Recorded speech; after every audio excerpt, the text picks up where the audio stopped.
है घरमा खाएको भन्दा यो स्वादिलो नि धेरै मिठो नि यस्ता दिनमा डेली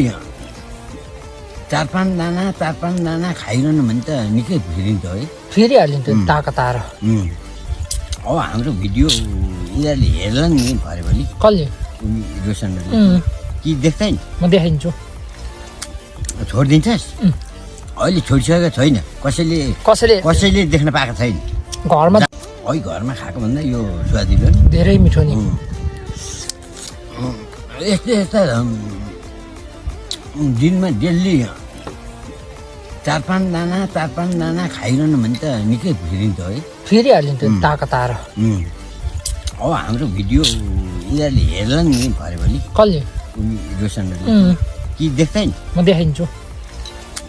छोडिदिन्छस् अहिले छोडिसकेको छैन कसैले